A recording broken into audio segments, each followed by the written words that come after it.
So briefly, I just want to jump into the story of Ruth because I think her story is incredibly important. Just from a different perspective, she was a Gentile living in a different land. She was living there with Naomi. Naomi was married, had two sons, and Ruth and Orpah each married one of those sons. So they were this family unit, and all the men died. It's basically the short and long of it.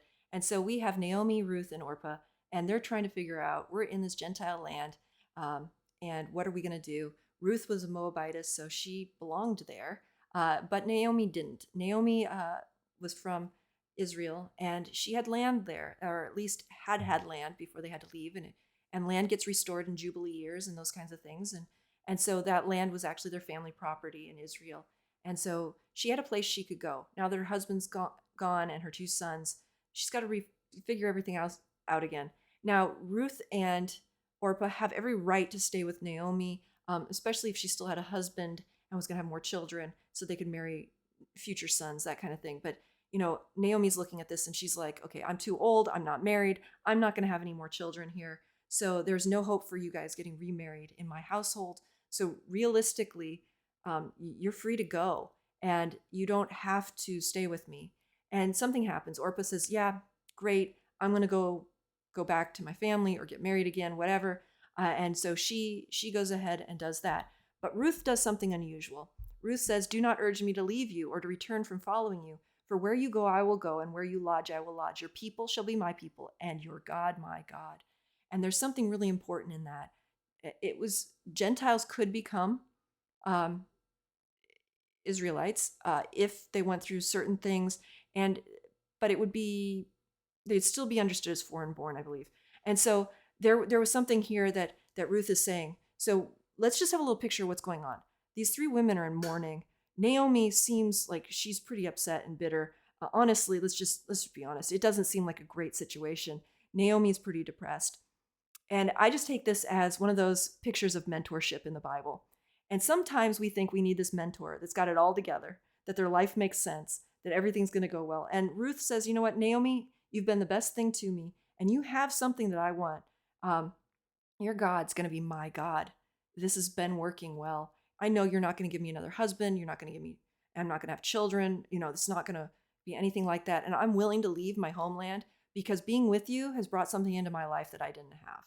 And again, this is going to put Ruth into the line of Jesus in his lineage because of these decisions that she's making. So let's just put it out there. Naomi has flaws as a mentor. She seems to be depressed. She talks about her great sorrows and her bitter life. She tells Ruth to leave and Orpah to leave, and she's trying to get rid of them, and a lot of rejection there.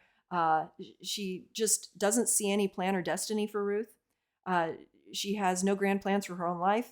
She's just going to move back home or back to her family land because she doesn't know what else to do. But in the midst of this, Naomi knows God, and she's introduced this God to Ruth. And so there's something that she has to offer that Ruth wants. Ruth is finding that this was a better life with Naomi than anywhere else, it seems. And so, Naomi is kind of saying, call me Mara, for I'm very bitter, right? And the Almighty has dealt with me very bitterly. So even the picture of God that she's giving, that God has done this to her. And so she's probably not an all around, right? We have mentors in our lives at times. They don't have it all together, but Naomi knew something about God and knew something about being part of his people.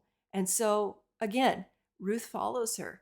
And sometimes I think that's, we're looking for this perfect pastor, this perfect church, this perfect mentorship, these perfect people. And that's not really necessarily what God calls us into.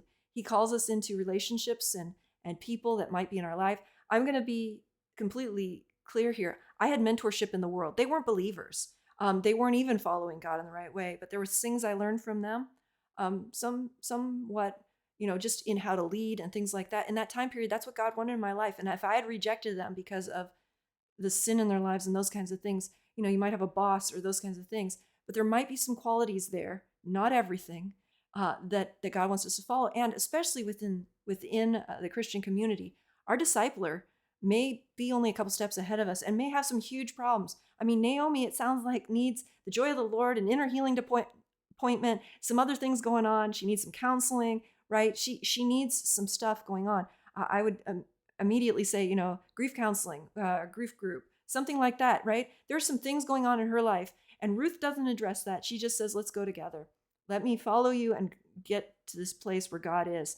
And Naomi does some amazing things when they get back there. She knows how to interact, how to get their land restored. They go to one brother-in-law or family-in-law, and he says no. And so she sends Ruth to go to Boaz. She sees the favor. She gives Ruth all of this ideas. Why don't you present him to be the one that restores our land to our family? He'll probably do it. Oh, by the way, when he's there, go sleep at his feet, where women shouldn't be, and uncover them, and kind of basically almost propose to him in a certain way, or propose, some sort of relationship with him. And so she's the one behind this. Naomi is the one giving the advice, and Ruth is following it. So you definitely see this mentorship going on. Again, you don't see Ruth enter into the bitterness or the sorrow that Naomi has. Ruth gets up and goes to the fields every day and works hard, and she sees a future for herself. She actually ends up marrying Boaz, which is an amazing story in and of itself, and she becomes part of that lineage of Jesus.